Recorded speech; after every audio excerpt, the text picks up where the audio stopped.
When you're ready. Perfect. So again, welcome to today's session of the Tennessee Harm Reduction Project, ECHO. Today's topic is harm reduction with medetomidine, overdose withdrawal, and best practices for a changing drug supply. Next slide. Our speaker today is Rose Laurano, who is the Harm Reduction Manager for the Substance Use Prevention and Harm Reduction Division of the Philadelphia Department of Public Health. With nearly a decade of public health and direct service experience, Rose previously worked at Prevention Point Philadelphia in syringe services, housing, and homeless outreach, and later supported clinical research at Jefferson and Drexel focused on improving care for people who use drugs. They hold an MPH in epidemiology and biostatistics. So cool. So please welcome Rose. Everybody welcome Rose. Just let Allie know when you would like to advance the slide. Awesome. Thank you so much. I'm really glad to be here today.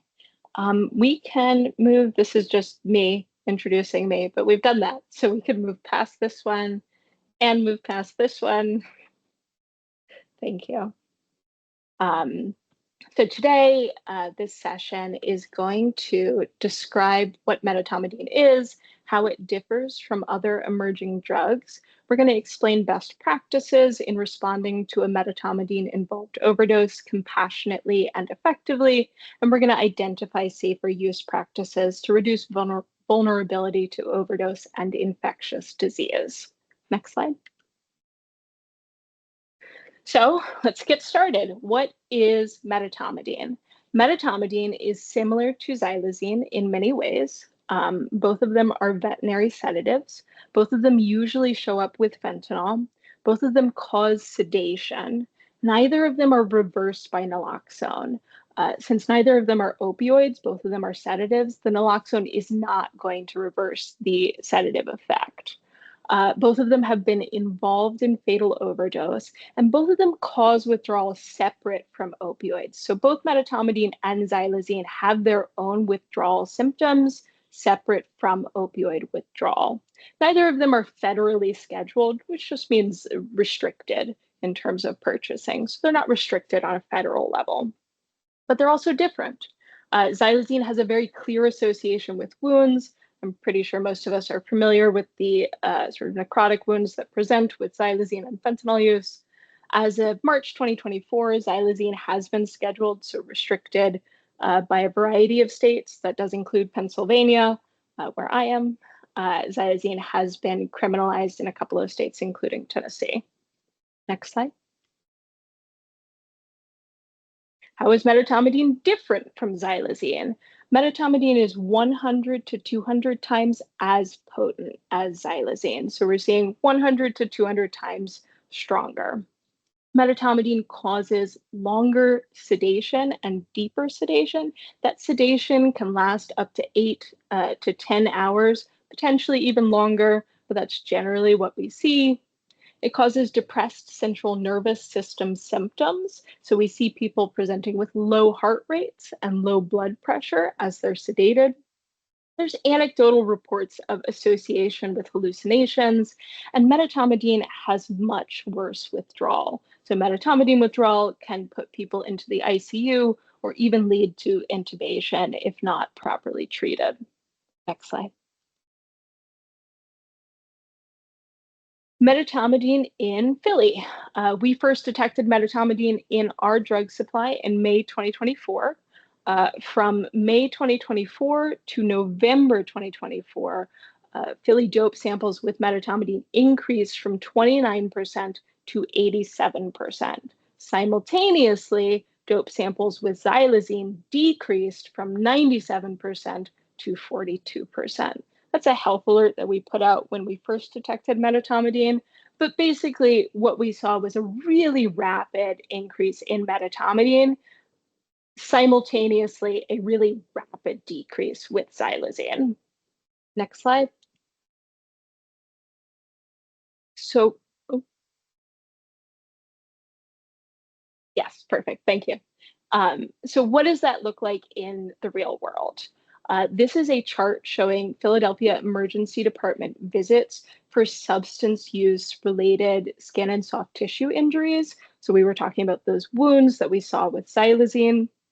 That dotted line that you see on that chart, that's when we detected medetomidine in our drug supply. So you can see that when medetomidine is detected in the drug supply, we see a sharp drop off in terms of emergency department visits for wounds related to substance use. Next slide. December of 2024, we released a health alert notifying providers of severe withdrawal symptoms requiring ICU level of care attributed to concurrent use of medetomidine and fentanyl. Shortly after we put this out, the CDC actually released an MMWR recognizing medetomidine withdrawal syndrome based on cases from Philadelphia. Next slide. So what does that mean? That means that in that same time period, this is a graph that looks at emergency department visits for withdrawal. And we see again that dotted line, medetomidine is detected in our drug supply, and those visits for withdrawal increase drastically in that time frame. Slide. So what does all of that mean for overdose response? How do sedatives change overdose recognition and response in the field? Next slide. So on our left here, we have kind of our traditional synthetic opioid overdose. This is what historically folks have been used to. And the focus was on response. So initially we taught folks check for responsiveness and then check for breathing, administer naloxone, call 911, and administer rescue breathing. Now, on the right, you can see our synthetic opioid and sedative overdose. So our sedative involved overdose. And the focus is going to shift from response to breathing. So the first thing that we're teaching people to do now is to check for breathing. If you've checked for breathing and you're still not sure, you can check for responsiveness. Once you've determined that someone is experiencing an overdose, you would administer naloxone, call 911, administer rescue breathing, et cetera, et cetera. Next slide. We need to make sure that we are teaching people to recognize the emergency.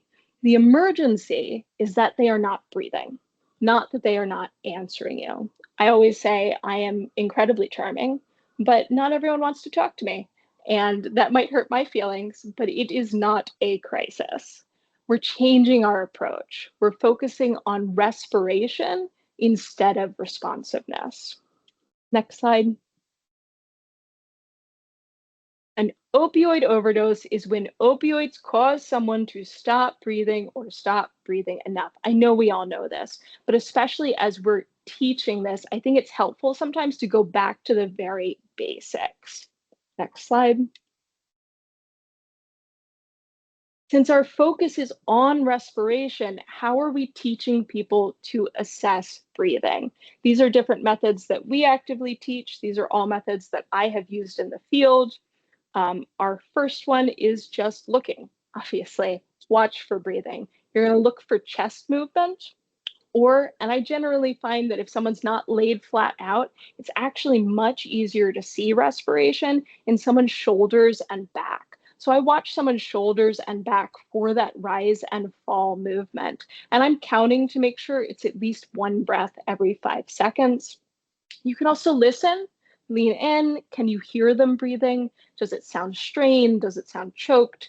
Gurgling? Any of those things would indicate to me that I need to check on that person further.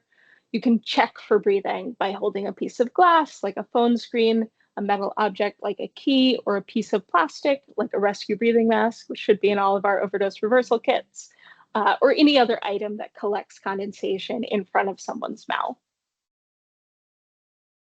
Next slide, sorry. This is another tool that can help someone assess breathing. This is a pulse oximeter. This assesses both heart rate and oxygen. There are some benefits to it. It can provide ongoing data to refer to during overdose response. It can help assess those oxygen levels if you're unsure. It assists with kind of checking when you're in that gray zone of, is someone overdosing or is someone just sedated? Couple of cons with pulse oxes, they do require training to use. Like I said, it has two numbers on it. One is heart rate and one is oxygen. You need to know which number is which, and you need to know what those numbers should be when you should be concerned. Pulse oxes have a little bit of a higher supply cost. It's going to be at least $20 per individual one. They can also be a little bit unreliable. Batteries can die, sensors can get broken. Research has shown that people with darker skin tones or melanated skin, pulse oxes are less accurate for them. Still works, but it is less accurate. Nail polish can interfere with that pulse ox's ability to correctly assess oxygen or heart rate. Any kind of severe injury to the arm or the hand or heavy calluses on the finger would also potentially impact this tool's effectiveness. I did want to note the heart rate. We're going to talk about medetomidine withdrawal shortly, but one of the things that we have seen is people who are presenting with decreased alertness or heavy sedation, but with a very high heart rate.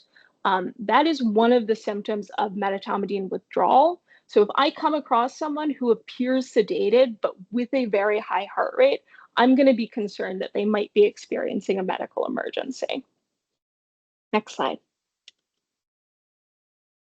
So what we need to be teaching people is that because of the sedatives, people might start breathing again and still not wake up.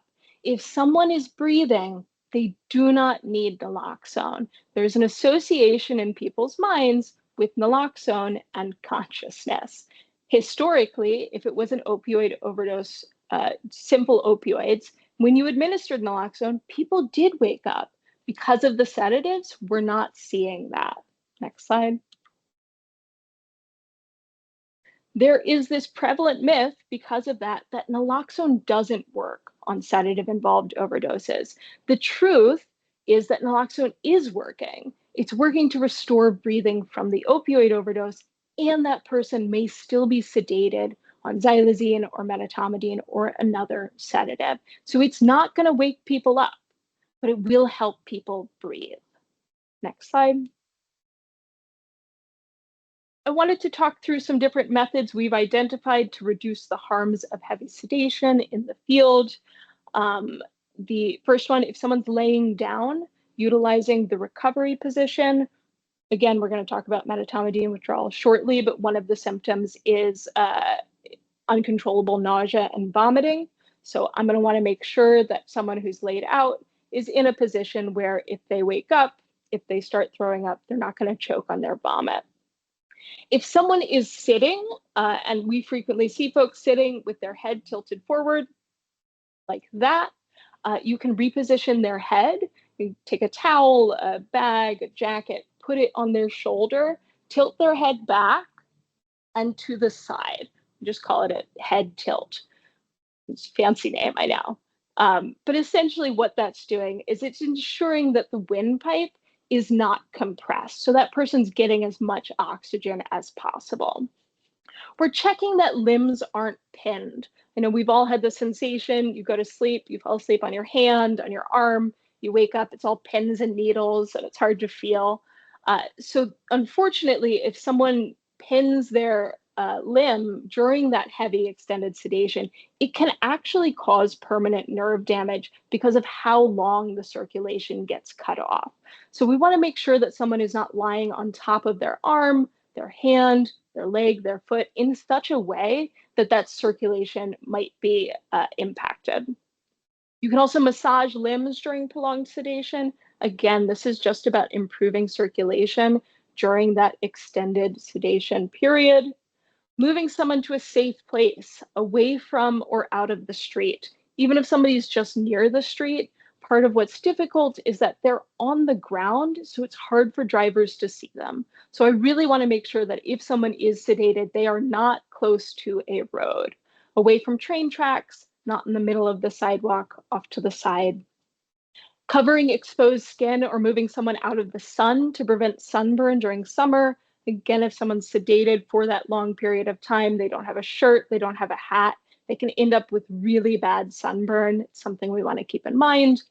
And being aware of risk factors for and presentation of hypothermia and frostbite in a person who is sedated outside during winter. We just put out a health advisory on that, actually. You can find that on our website. I'm not going to go into more detail now, but I think it's something that's important to keep in mind. Making a plan to transition care. So as you're engaging with someone who is sedated, it's with the awareness usually that at some point you have to leave. So what are the different ways that you can try and ensure that somebody does still come and check on that person? Is there a resource center nearby? Is there a sympathetic business owner? Does that person have friends? Is there a homeless outreach team that you could call and say, hey, can you come and check on this person in a little bit? They're doing okay, but I'm worried about them. Next slide. Medetomidine withdrawal. I know I've talked about it a bunch before, but now we'll actually go in depth. What does medetomidine withdrawal look like? So it looks like that fast heart rate. So remember, medetomidine intoxication, low heart rate. We're seeing folks presenting with those low vitals, but medetomidine withdrawal, fast heart rate. Someone's just sitting there and their heart rate is over 100 beats per minute. Dangerously high blood pressure, greater than 180 over 100. I'm not a magician or a doctor. I can't tell what someone's blood pressure is just by looking at them. So this could present as a bad headache, as bad chest pain, or as dizziness or lightheadedness. All of those are potential signs of dangerously high blood pressure. Uncontrollable nausea and vomiting. This is a big one for medetomidine withdrawal. People will not be able to keep anything down. Bad shaking, excessive sweating, people get very wet, changing levels of alertness, someone going in and out of responsiveness. And I did just want to focus on this one for a second, because what this looks like is you're talking to someone and they just stop. Their eyes are still open, they haven't gone to sleep, they're still there, but they've just stopped responding. And sometimes this can be mistaken by providers for someone being difficult or stubborn, and actually, potentially, this person is experiencing a medical crisis. So we don't want to be mistaking a medical issue for something behavioral. Next slide. When should someone go to the hospital? Very important. If they cannot stop throwing up, if you give somebody water, they can't keep it down, food, they can't keep it down. That is a big sign. If they have bad chest pain, if they are going in and out of responsiveness, like we just discussed, if they are experiencing just decreased alertness, so that sedation and that fast heart rate greater than 100 beats per minute, or they are otherwise experiencing more serious symptoms than usual withdrawal, they should go to the ER. Next slide. This is just a palm card that we created for distribution. It talks about what medetomidine is, where it is, what it does, and what folks need to know. We're encouraging people who use drugs to bring this card with them to the hospital if they think they might be experiencing medetomidine withdrawal. Next slide. It goes over what medetomidine withdrawal looks like, when someone should go to the hospital. And importantly, it actually has a section on it for healthcare providers. Because medetomidine withdrawal is new, we still have doctors who are not familiar with it. And even if they are familiar with it, they might not be familiar with the best clinical practices. So this has some initial guidance and then a QR code to a website that we keep updated with any best clinical practices for treating medetomidine withdrawal. Next slide. And that's it. Thank you guys so much. I really appreciate it.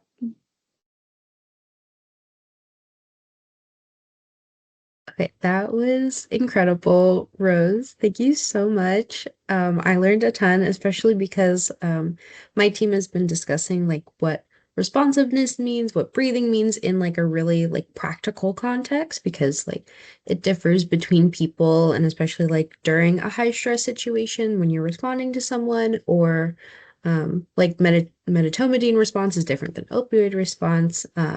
So thank you so much for talking at length about that. Um, Go to open it up to the audience. Any questions, any comments for Rose? And we'll put an anonymous mentee in the chat as well.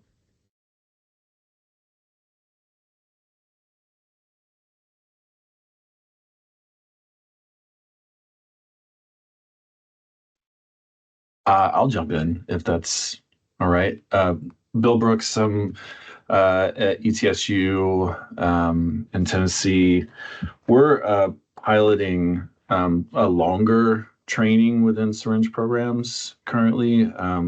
We have incentives to encourage engagement because it's about 45 minutes and there's some assessment involved. I think in this I think just like thinking out loud about this, there was a lot of talk early about the sedatives, xylazine, now medetomidine, not being responsive to naloxone.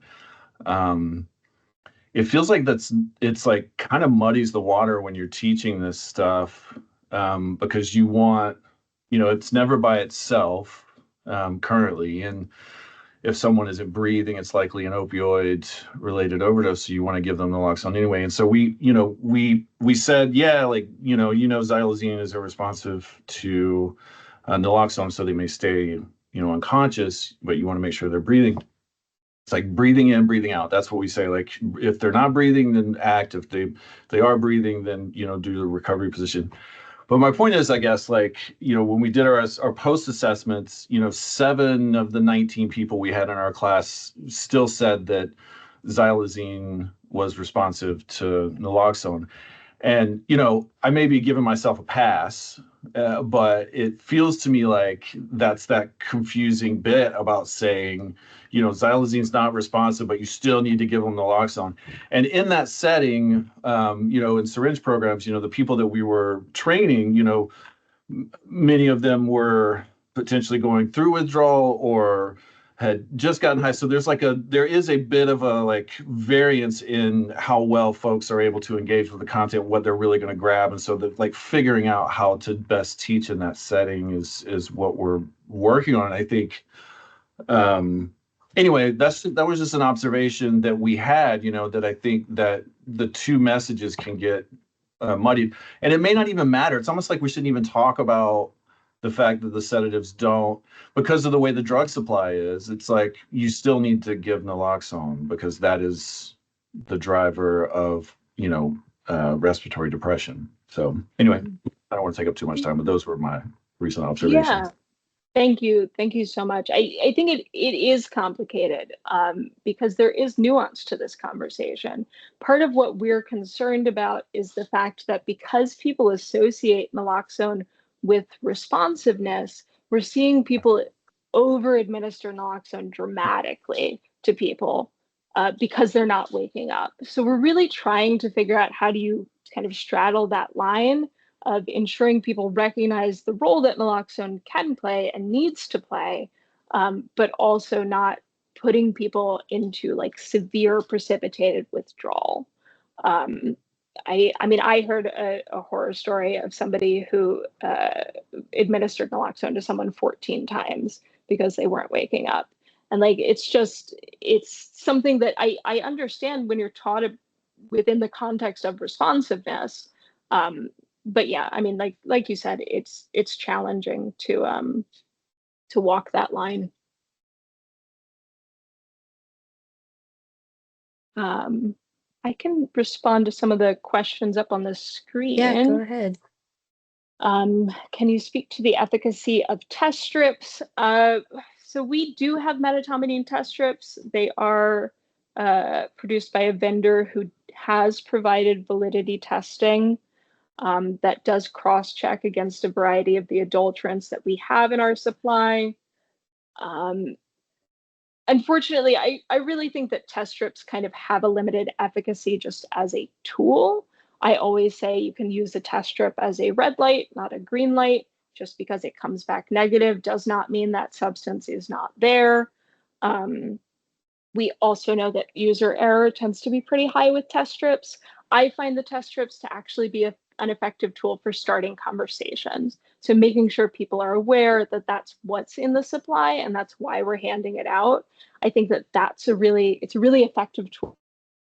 And it does come back positive when there's medetomidine. I can't speak to like, other than the science that they've given me, like exactly how effective it is. I would just say that overall, I consider test strips to be like kind of a middling effective tool when it comes to testing drugs, but a fantastic tool when it comes to education.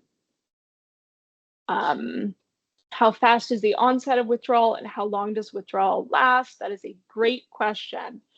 So withdrawal can start within a few hours. It really depends, kind of like everybody's system is a little bit different. One of the really concerning things that we've seen is that right now about 87% in the last quarter, based on our drug checking, but 87% of our dope has medetomidine in it.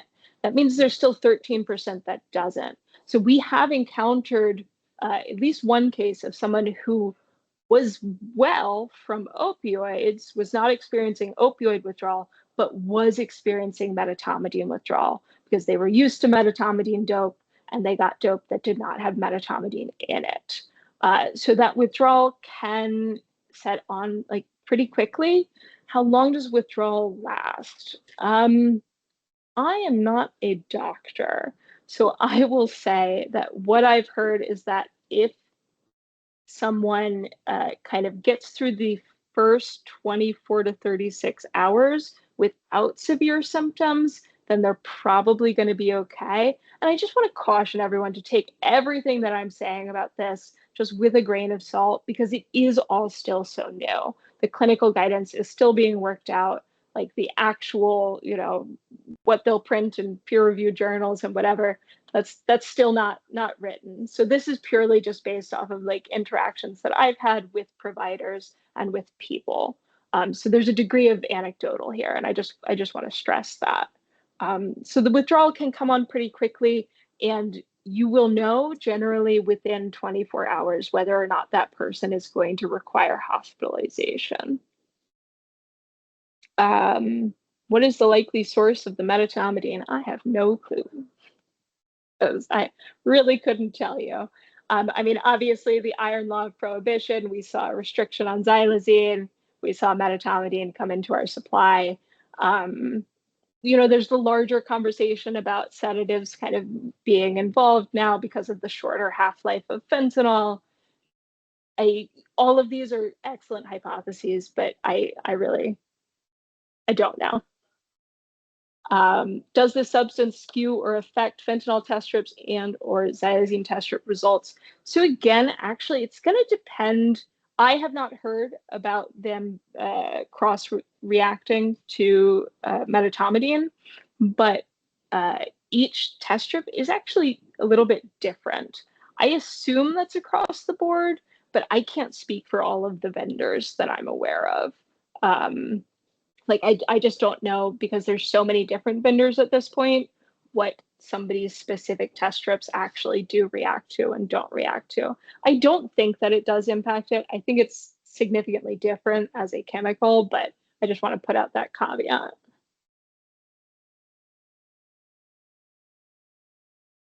Yeah, I'll just jump in and add that it's the medetomidine test strips are made by BTNX as well. Again, I know they're lower sensitivity and haven't really been used as much out in the field, but they are available. They're a little bit more expensive, but maybe about double the price, but it's still relatively inexpensive. And as you were mentioning, as an educational tool for sure.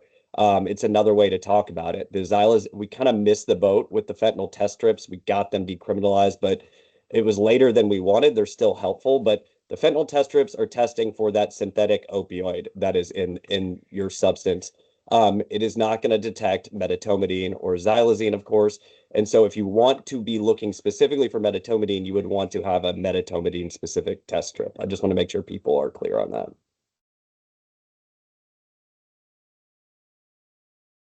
Thank you. Go ahead, Greg. Hey, I gotta figure out how to put my hand down now. 1 second. There we go. I never know how to do that part. I had a question. I know the two graphs that you showed were like wound visits or wound care dropped immediately, which is wild, and then ICU visits because of that, which is crazy to see that timeline of that together. I know we know xylazine is linked with wounds, and we know what they look like and stuff like that. Obviously, the data showed that less visits were happening with medetomidine with wounds, but do we know if they still cause wounds in certain ways? Do they not have that aspect of it at all? you know? It's a good question. I mean, part of the difficulty is just obviously that like there's no real controlled environment, and we have that variability with the drug supply. And the truth is that xylazine hasn't actually totally gone out of our supply. It's dropped dramatically, and we're finding it in much lower concentration. So we're finding less xylazine sort of per bag than we were previously, but it is still there. So what I've heard anecdotally is like folks not really getting new wounds, but still sort of struggling with old wounds that continue to not heal. I would say that based on our data, it does not appear that medetomidine is associated with wounds. But again, you know, it's all it's all anecdotal. It's all based on our best guesses. But my assessment at this point is that medetomidine is not associated with wounds. I'll just underscore that that's backed up by all the evidence that I've seen. So it is that what you really need to worry about is the impact on blood vessels and the spikes and the major drops in heart rate and blood pressure that can be accompanied by, medetomidine use. So that's where it gets dangerous. But of course, if you see those wounds, then it's likely that they've probably or potentially have had something like xylazine in something that they have used recently. But yes, whether it could make it worse, I haven't seen anything about that. But just in terms of causation, that doesn't seem to be an issue.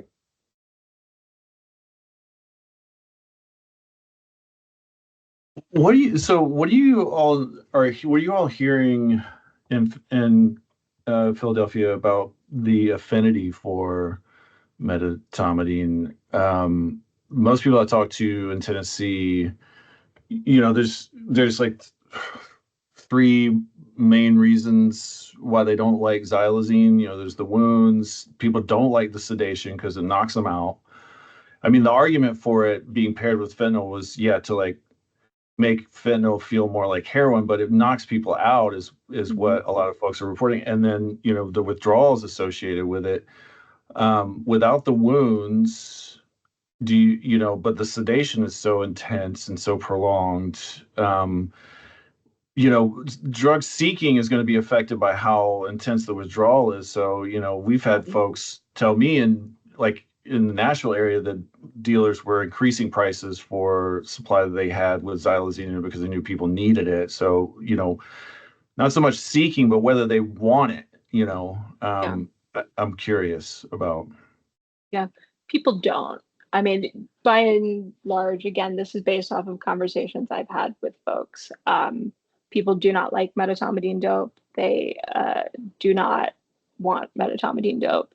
Kind of similar to your point that longer, deeper sedation is very concerning for folks. I know a lot of folks who've experienced some really terrible things while they've been deeply sedated, on Kensington Avenue. So it's really concerning. We're actually seeing a lot more concurrent stimulant use, and a lot of stimulants being mixed in our dope. So that's another complication to add on to the picture in terms of how stimulants interact with all of this. But people really trying to create that balance of using the dope, but then also using something that's hopefully going to prevent them from being out like that. But yeah, people do not like medetomidine dope. The conversations that I have with folks is like they're just struggling to stay well.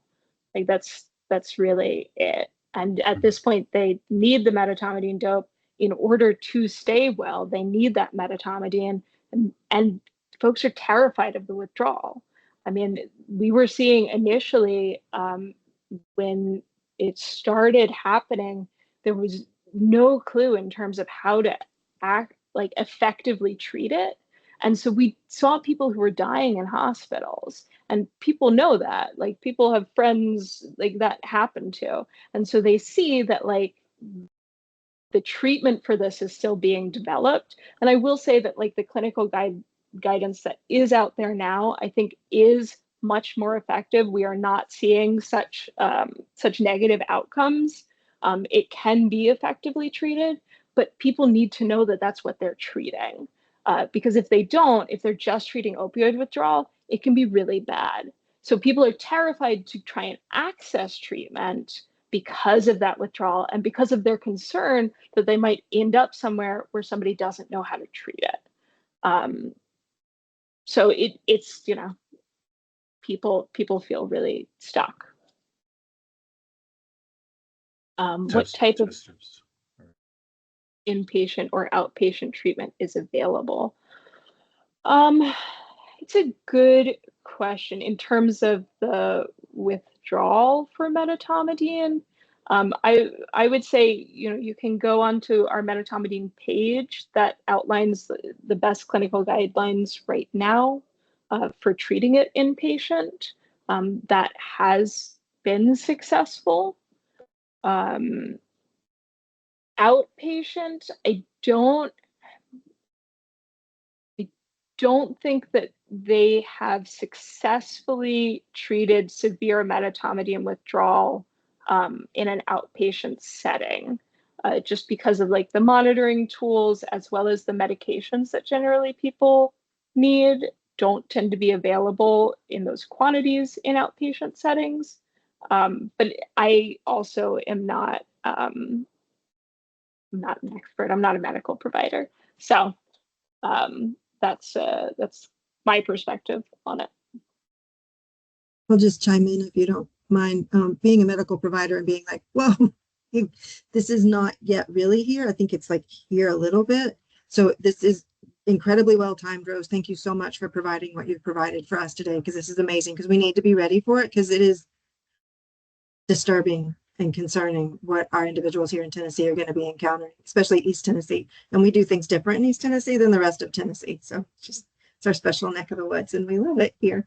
But just the whole, like the withdrawal from I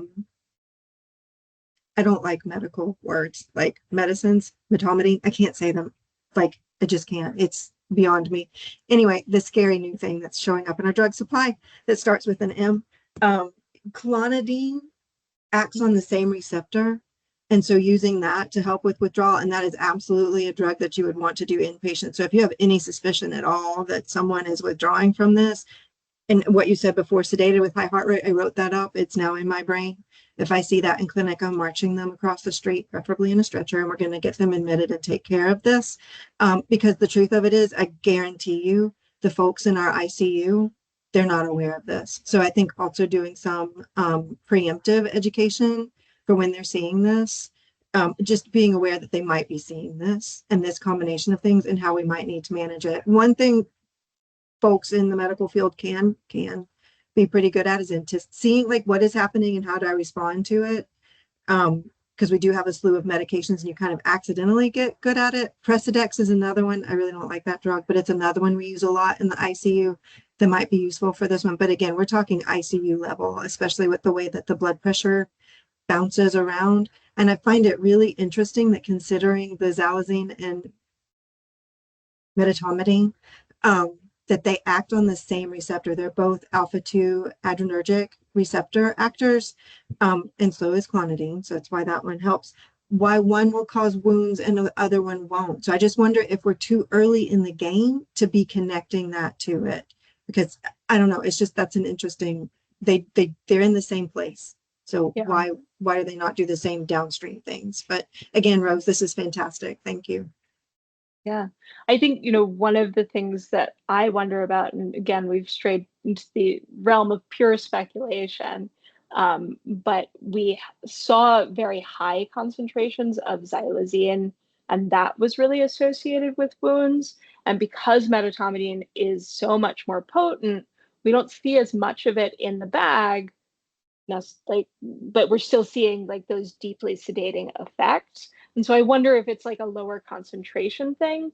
That's the best hypothesis that I could come up with. Again, pure speculation. So don't go to the bank with that. I will say clonidine and Presidex are both drugs that are used to treat medetomidine withdrawal. Not a doctor, but I listen to doctors. During xylazine withdrawal, many are turning to meth. is there a substance being utilized to assist with medetomidine withdrawal on the streets?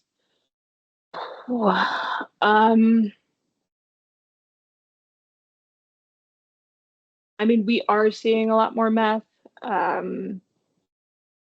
Meth is not really impacting the withdrawal syndrome.